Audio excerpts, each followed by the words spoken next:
There was a stretch of time when I felt like I was constantly choosing between saving money and staying sane.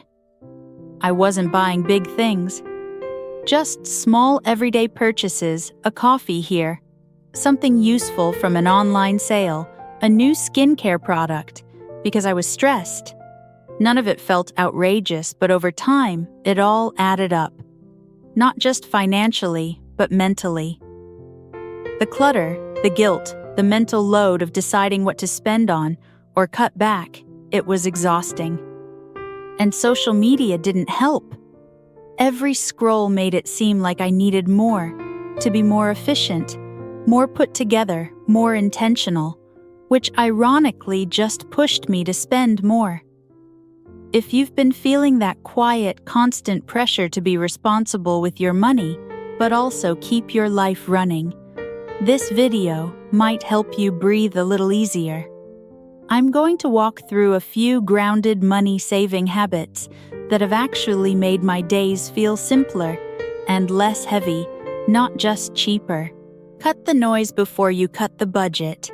Sometimes the biggest drain on your finances isn't what you're spending, it's what you're constantly seeing.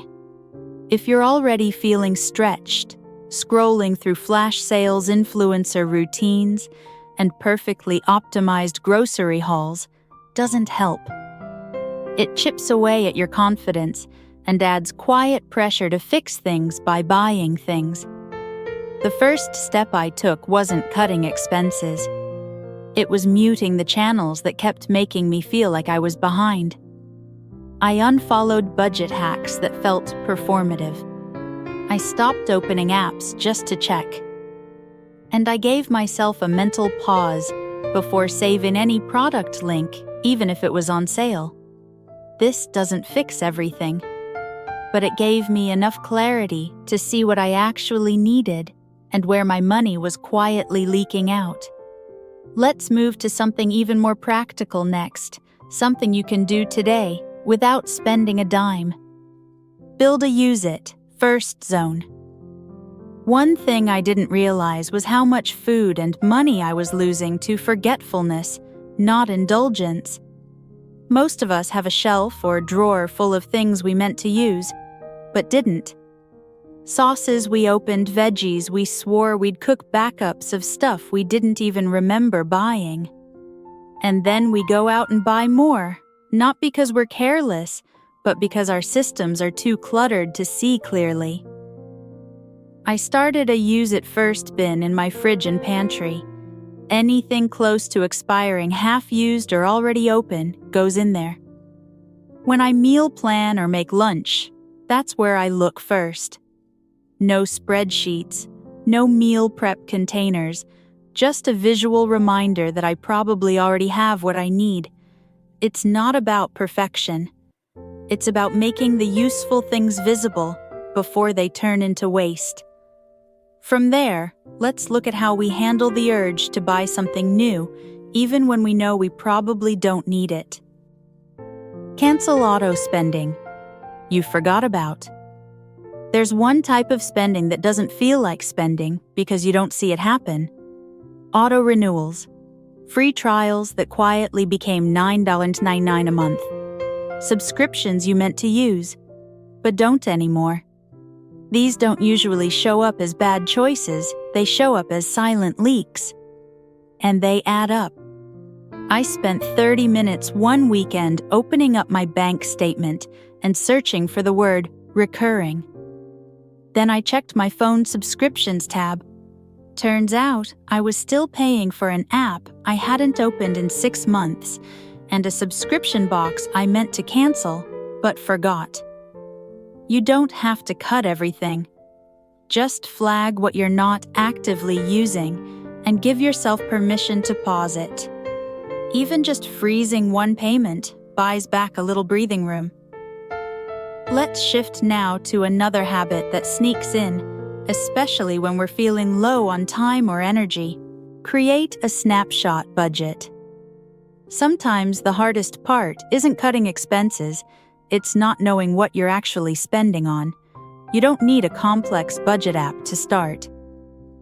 One of the most helpful things I did was take a single piece of paper and list out what I pay every month, no matter what rent, phone insurance, what's flexible groceries, gas, and what's optional streaming, shopping takeout. I didn't overthink categories. I just wanted a rough picture. This 5-minute snapshot helped me stop blaming myself for bad spending and start seeing where the pressure was actually coming from. Sometimes it was a subscription, but sometimes it was a bill I hadn't updated in years. You don't have to track every coffee. Just knowing your baseline gives you clarity and helps every other tip in this video land a little deeper. Let's move next to another place where we often overspend without realizing the stuff we buy for convenience. Ask before you add to cart. There's a moment right before we hit add to cart where we're not really thinking about the thing. We're thinking about the relief it might bring. Will this fix dinner stress? Will this make me feel more put together?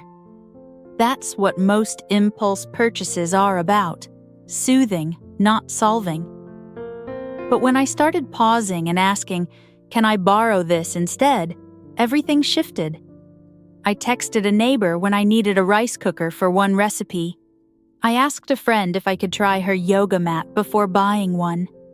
I used the library's free magazine app instead of buying one at checkout. Each time I realized I didn't need to own the thing, I just needed access to it for a moment. Borrowing isn't about being cheap. It's about breaking the cycle of buying our way into every solution. And once you get used to that pause, it gets easier to make do and feel okay about it. Park the purchase, then recheck. Impulse buys rarely feel impulsive in the moment they feel necessary. But most of the time, the urgency fades. That's why I started a buy later list in my notes app. Nothing fancy, just a spot where I could drop links, ideas, or maybe I'll get this later items without acting on them immediately. The trick is setting a time to revisit the list. Once a week I'd open it and ask, do I still want this, or did it solve itself? Most of the time, the answer was no. Either I borrowed it, found a workaround, or just moved on. This isn't about guilt-tripping yourself. It's about building a pause between want and wallet and seeing how much your brain can figure out on its own with a little time. From here, the shift into repairing makes even more sense, because by now, you're already slowing down the urge to replace things automatically. Fix one thing instead of replacing it. I used to toss things the second they broke, not because I wanted to, but because I didn't know what else to do. A button falls off a seam, rips the blender lid cracks, and suddenly it feels easier to replace than to figure it out. But that feeling of helplessness is expensive. It keeps us reliant on buying instead of solving. So I picked one small skill, sewing a button. That's it. No DIY projects, no toolkits. Just learning how to repair the most common thing I was replacing. After that, I tried patching a tiny hole in my favorite tee, then gluing the sole of a slipper back down. Nothing fancy, just one step above throwing it away. Having one repair skill changed how I looked at my stuff. It gave me a tiny sense of control, like I could slow the cycle down, even just a bit. Next, I'll share the one routine that helped me stop spending out of stress without needing a no-spend challenge. Do something small. Instead of scrolling. Most of my unnecessary spending didn't start at the checkout page. It started when I was overwhelmed and tired. Scrolling through sales or watching what I bought this month, videos became a way to escape. Not because I needed more things, but because my brain needed something to focus on that felt easy and low effort. So instead of trying to quit cold turkey, I gave myself a simple reset task I could default to. Something short and grounding, starting a load of laundry, wiping the bathroom mirror, watering a plant. Anything that gave me movement and a win without opening my wallet. It sounds small, but it interrupts the autopilot. It gives my hands something to do while my mind catches up.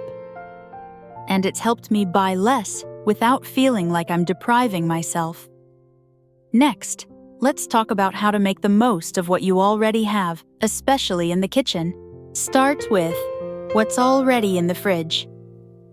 I used to meal plan by picking recipes first, then shopping for them. It felt organized, but I kept ending up with random half-used ingredients and a fridge that still felt full, but had nothing to eat. What finally helped was flipping the process, planning meals around what I already had. Before writing a single grocery item down, I'd open the fridge, freezer, and pantry and ask what needs to be used up this week.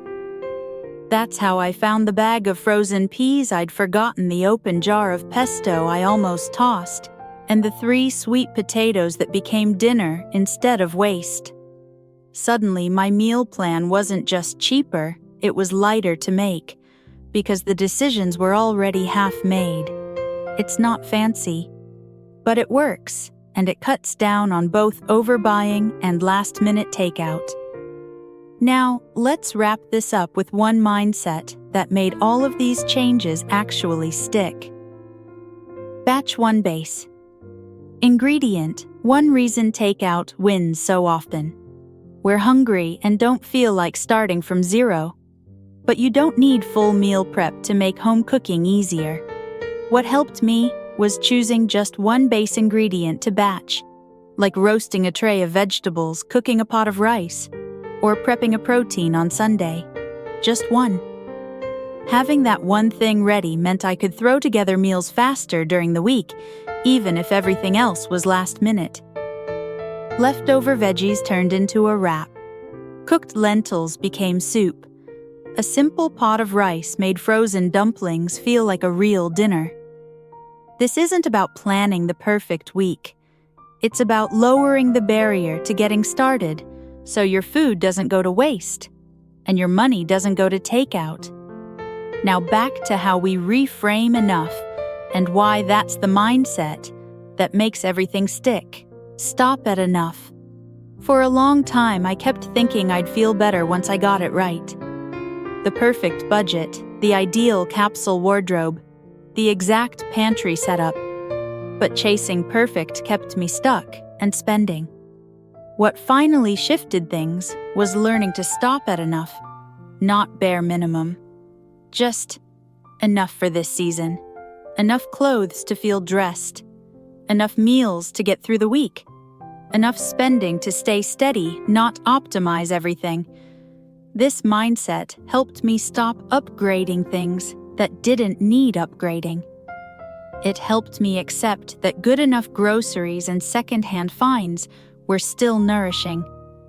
And it reminded me that mental clarity always costs less than perfection. When you start making decisions from that place, enough, not ideal, everything softens, including your spending. Most of these habits aren't about saving huge amounts of money overnight.